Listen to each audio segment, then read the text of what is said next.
Not everyone who smiles at you wants the best for you. Not everyone who listens to you is on your side. And not everyone who stays close to you is meant to stay. Some people don't hurt you loudly. They hurt you slowly through access, influence, and misplaced trust. And the most dangerous thing about them is this: they don't look dangerous at all. If you value clarity, emotional intelligence, and self-protection, like this video, subscribe, and turn on notifications. This channel is for people who want truth, not comfort. Now pay attention. Trust is not just emotional. It's strategic. Who you trust has access to your thoughts, your weaknesses, your plans, your timing. When trust is placed in the wrong hands, it doesn't just hurt your feelings, it delays your growth. That's why discernment is not paranoia. It's wisdom. The first type, the consistently inconsistent person. This person is confusing by nature. Some days they're supportive. Other days they're distant. Sometimes they show up. Sometimes they disappear. They don't lie outright. They fluctuate. And inconsistency is one of the biggest trust killers, because trust is built on predictability. If someone's values, words, or behavior shift depending on mood, convenience, or audience, you are never dealing with who they are, only with who they feel like being that day. The inconsistent person keeps you emotionally off balance. You start overthinking, doubting yourself, adjusting your expectations downward, instead of asking, why are they unreliable? You ask, why am I reacting this way? That's how confusion replaces clarity. And confusion is the environment where manipulation thrives. Think about someone who promised support but vanished when it mattered. They had reasons, excuses, timing issues, and you believed them because part of you wanted to, but over time, you noticed a pattern. They were present when it benefited them, absent when it required effort. That's not misunderstanding, that's information. People who cannot regulate themselves emotionally cannot be trusted with emotional access. If someone's reactions are unpredictable, their loyalty is unpredictable. Trusting an unstable foundation always leads to cracks. The second type, the confident information collector. This one is subtle. They ask questions. They listen closely. They make you feel understood, but they rarely reveal themselves. They gather details, your fears, your plans, your frustrations, not to help you, but to store leverage. This type are hard to spot because they don't gossip loudly. They don't attack openly. They don't betray immediately. They wait. Information in the wrong hands becomes currency. And when circumstances change, that currency gets spent. If someone knows everything about you, but you know very little about them, that's not intimacy. That's imbalance. Healthy trust is mutual exposure, not interrogation. Oversharing too early is often mistaken for authenticity, but emotional access should be earned, not rushed. People who push for deep vulnerability too fast are often bypassing trust-building stages for personal gain. The third type will come later, because the most dangerous type is the one people defend the longest.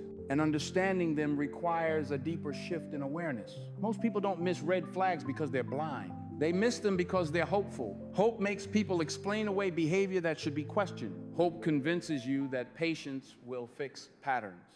Hope turns clear signals into misunderstandings. But trust isn't built on hope. It's built on evidence.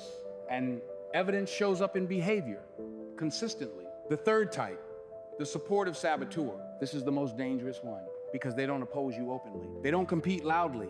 They don't attack directly. They support you verbally. They say the right things. They encourage you in public. They celebrate you just enough to stay close. But underneath that support is quiet resistance. This is how the supportive saboteur operates. They'll say things like, I just want you to be realistic. I'm only trying to protect you. I support you, but that but matters. It always introduces doubt, delay, hesitation. They don't stop you outright. They slow you down. They plant seeds of uncertainty and let you do the sabotaging. And this type is so hard to detect because they never look like enemies. They're often friends, family, long-term connections, people who benefit from your current version.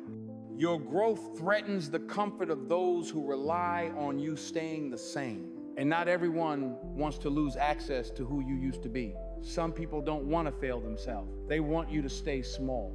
because your expansion reminds them of what they avoided.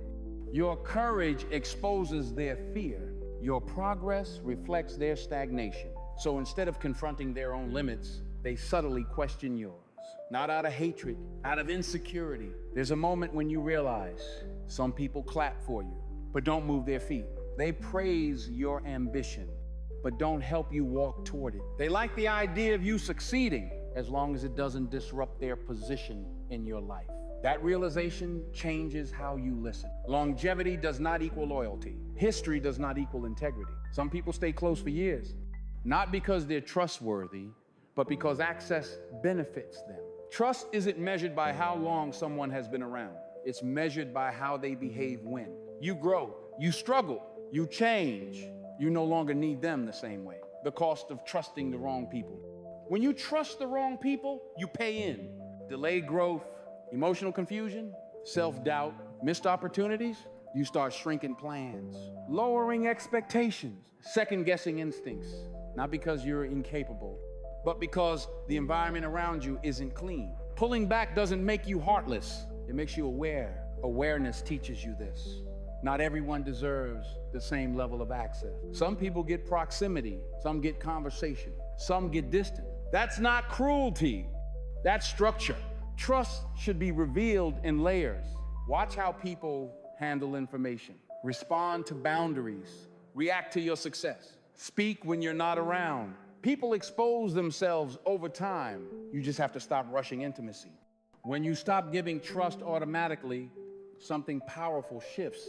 You become calmer, more observant, less reactive. You stop explaining yourself to people who haven't earned understanding. You stop seeking validation from people who don't protect your interest. And for the first time, you begin choosing who has access to you intentionally. That's not paranoia.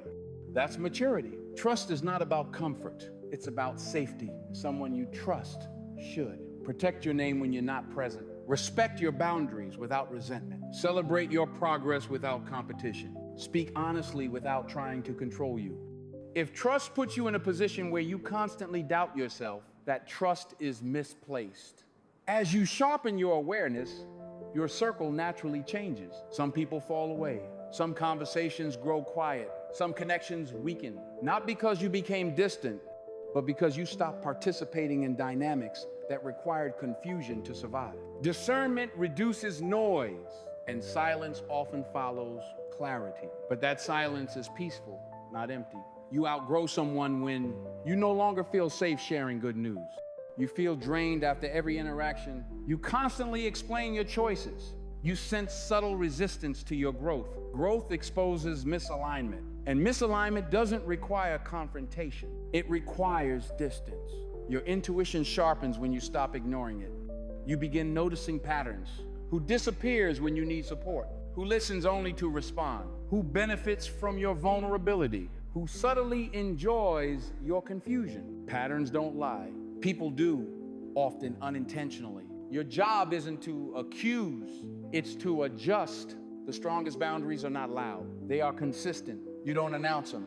You enforce them. You stop sharing certain things. You limit access. You redirect energy, and people feel the shift, even if you never explain it. Not everyone who walks with you is walking for you. Some people are observers. Some are beneficiaries.